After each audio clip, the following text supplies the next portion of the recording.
Olá pessoal, vamos para mais uma aula sobre números racionais. Estamos trabalhando sobre frações. Então, só retomando um pouquinho do que nós já vimos, os números racionais eles surgem da necessidade de representar quantidades menores, que é a unidade, que é o inteiro, né? Os números racionais negativos sempre apresentam sinal de menos na frente, enquanto que os positivos podem ou não ter sinal de mais.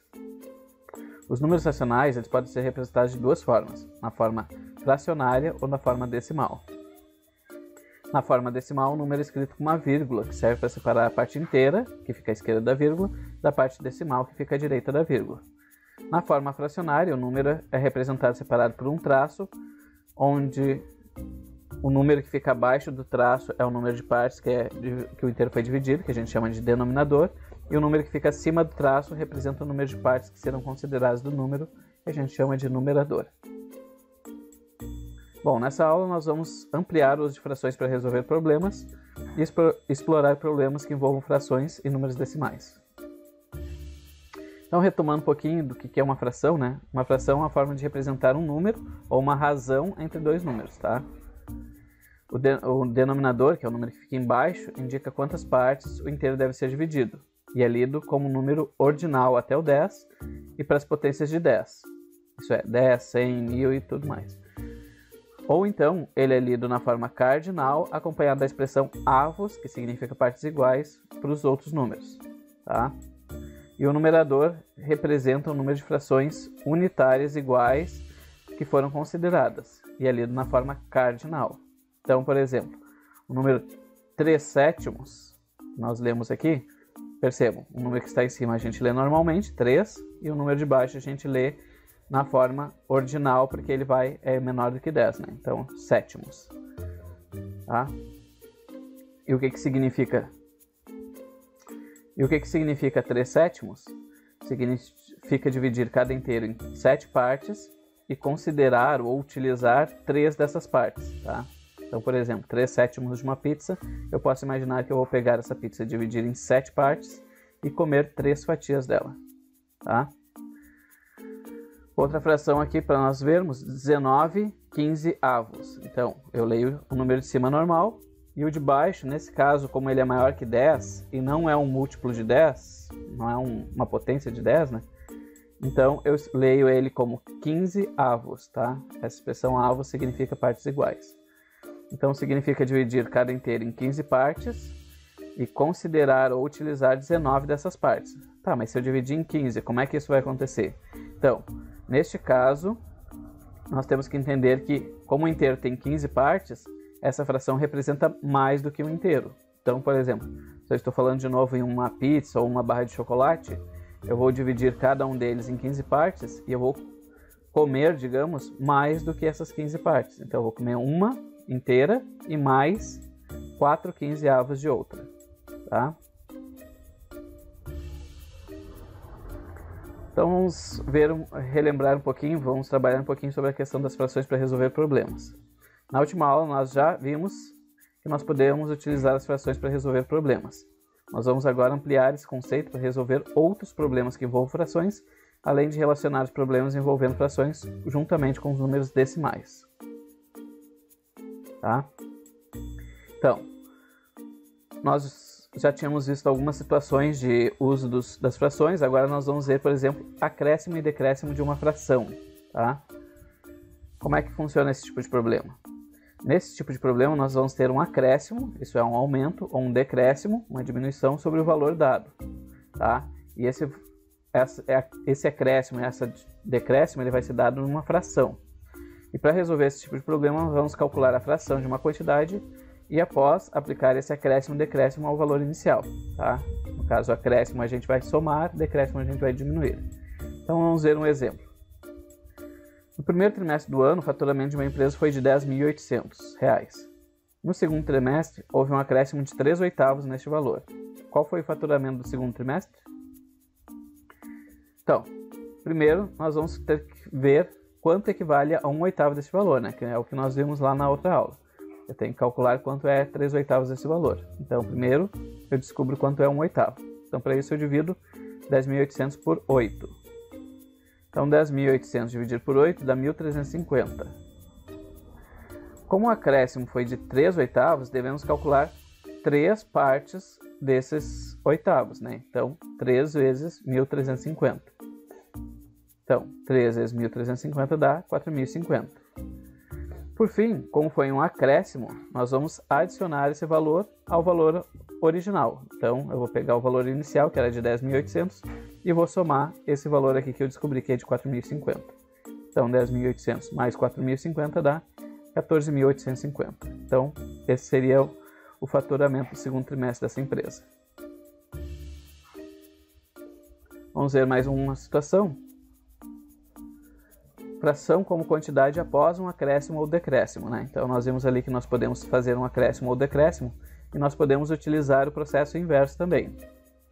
Nesse tipo de situação, temos o valor final, que representa um acréscimo ou decréscimo de uma fração sobre o valor inicial, e desejamos retomar esse valor inicial.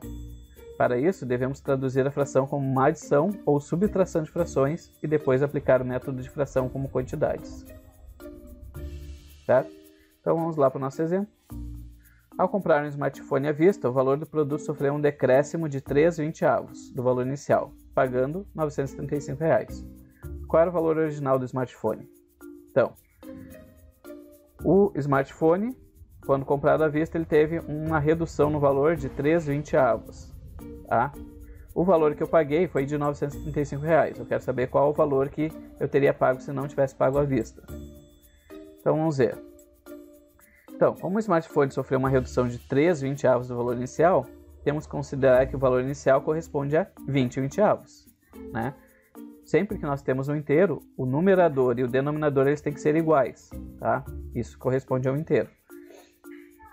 Então, o valor original do smartphone era 20/20. Então, eu vou calcular quanto é que eu paguei em fração desse valor. Então, eu vou pegar os 20/20 e vou diminuir a fração que eu reduzi aqui, no caso, 3/20. Essa fração aqui original, que é o inteiro, ela sempre tem que ter embaixo e em cima o mesmo número que eu tenho aqui embaixo. Então, eu vou fazer assim, 20/20 menos 3/20. Só para lembrar como é que a gente faz a operação aqui, como os denominadores são iguais, eu vou repetir ele aqui e vou operar somente com os números de cima. Então, eu vou fazer 20 menos 3, que dá 17. Tá? Então, quer dizer que os R$ 935 eles correspondem a 17/20 do valor original.